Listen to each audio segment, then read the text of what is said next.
Imagine, un matin comme les autres, tu te réveilles, café, douche, téléphone, mais dans le fond, une alerte, une vibration, une notification.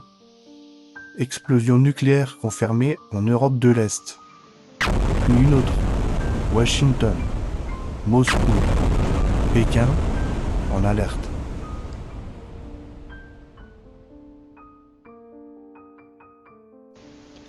Dans l'heure qui suit, 70 ans de tension contenue éclatent. L'impensable arrive. Les premières ogives sont lancées. Les villes, une à une, s'effacent. Le ciel devient gris. Et puis le monde bascule.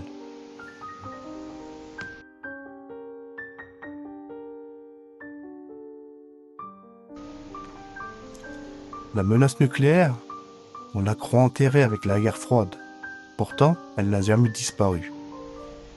En 2025, 9 pays possèdent l'arme nucléaire, dont les États-Unis, la Russie, la Chine, l'Inde, le Pakistan, la Corée du Nord, la France, le Royaume-Uni et Israël. Au moment même où je vous parle, il existe environ 12 500 ogives nucléaires. Certaines sont 80 fois plus puissantes que celles d'Hiroshima.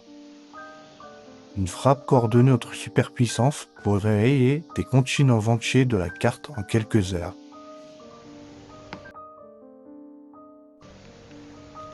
Et l'histoire l'a prouvé.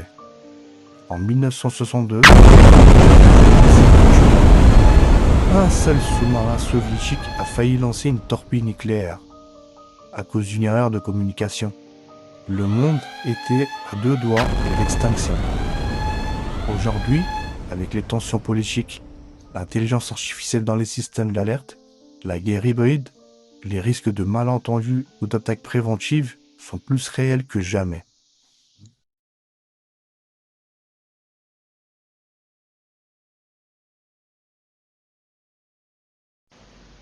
Que se passe-t-il quand une bombe nucléaire explose ?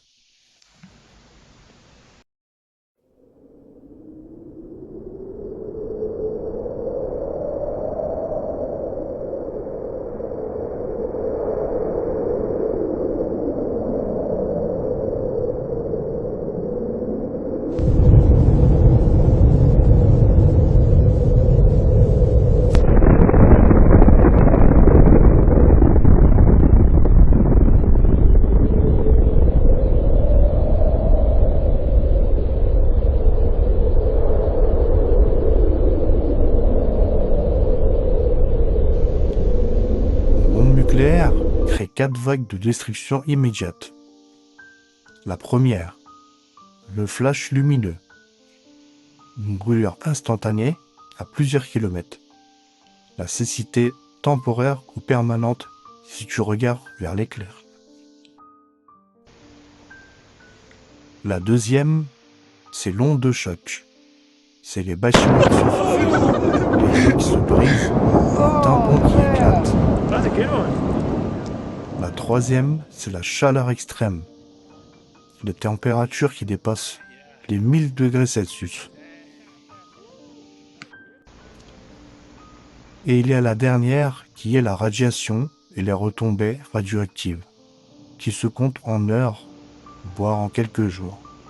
Les particules mortelles transportées par le vent et contamination de l'air, de l'eau et du sol.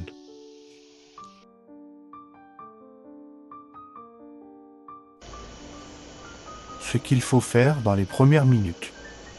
Si tu es à l'intérieur, ne regarde pas l'explosion, ni même de loin. Cherche un abri immédiatement. Un bâtiment en béton, un parking souterrain, une station de métro. Couvrir son nez et sa bouche avec un tissu humide. Évite l'eau stagnante, les flaques, les cendres.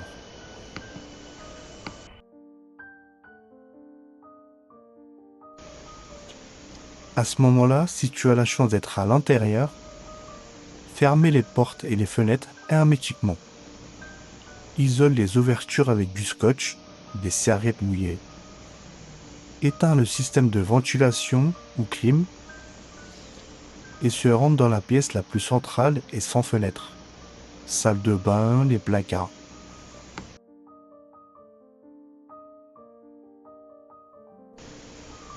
Les premières heures sont les plus critiques.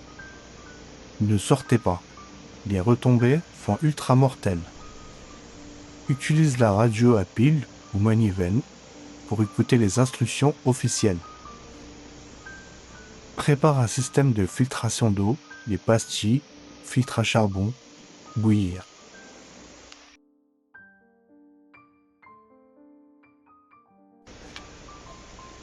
Ce qu'il ne faut surtout pas faire, c'est prendre la voiture pour évacuer les villes immédiatement. Les routes seront bloquées.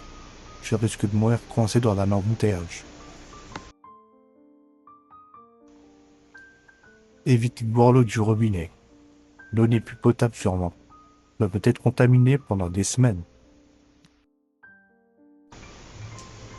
Évitez de manger les fruits et légumes non lavés ou qui a été à l'air libre. Ils peuvent être couverts de particules radioactives.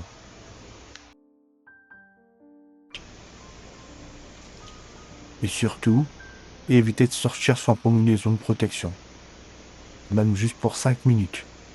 Une microdose de radiation suffit à provoquer cancer ou brûlure interne.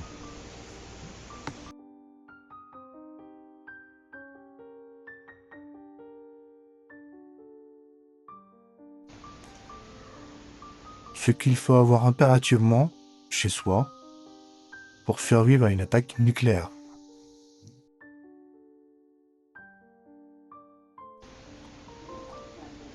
Pour la première, c'est une radio, pour les informations officielles. Pour la deuxième, le masque FFP3 ou l'équivalent, pour les filtres à particules radioactives. Pour la troisième, un filtre à eau, plus les pastilles de purification. Pour la quatrième, les aliments lyophilisés ou des aliments conservés dans des emballages, sans cuisson. Pour la cinquième, un sac d'évacuation prêt à l'entrée. Pour la sixième, des iodes de potassium pour bloquer la thyroïde. Pour la septième, des lampes LED plus ces piles de rechange ou l'équivalent. Pour la huitième, un kit de premiers secours plus des médicaments. Pour la neuvième, les rubans adhésifs étanches. Pour la dixième, une carte de géolocalisation plus une boussole.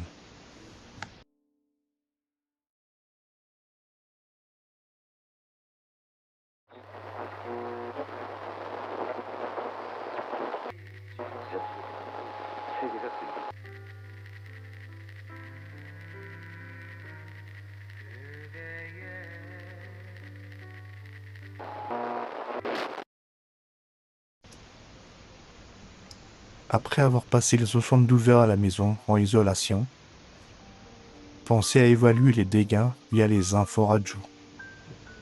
Essayez de suivre même la météo et même de savoir la direction du vent. Continuez à rationner les vivres, faudrait pas compter sur le retour des services, surtout pas aussitôt. Cherchez à rejoindre une zone non contaminée uniquement si un couloir d'évacuation est confirmé par radio.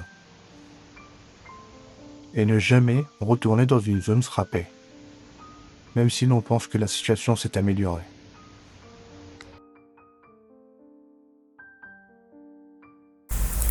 Dans un monde post-nucléaire, le plus grand danger n'est pas la bombe. C'est la solitude, la peur, la faim, l'incompréhension. Celui qui reste calme, rationnel, organisé, celui-là a une chance de survivre. Et toi, demain, si tout explosait, serais-tu prêt? Ou bien est-ce encore juste un film de science-fiction pour toi?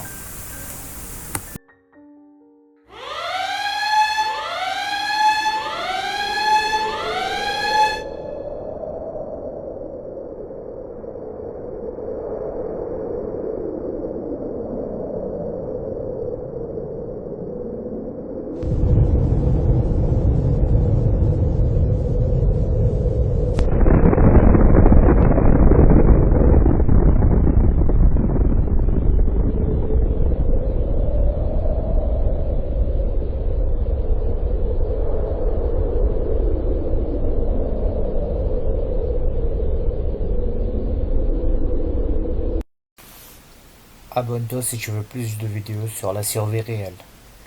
Like si tu veux un épisode sur la cyberattaque, l'effondrement économique, ou bien même une réelle pandémie zombie, ou bien l'éruption solaire.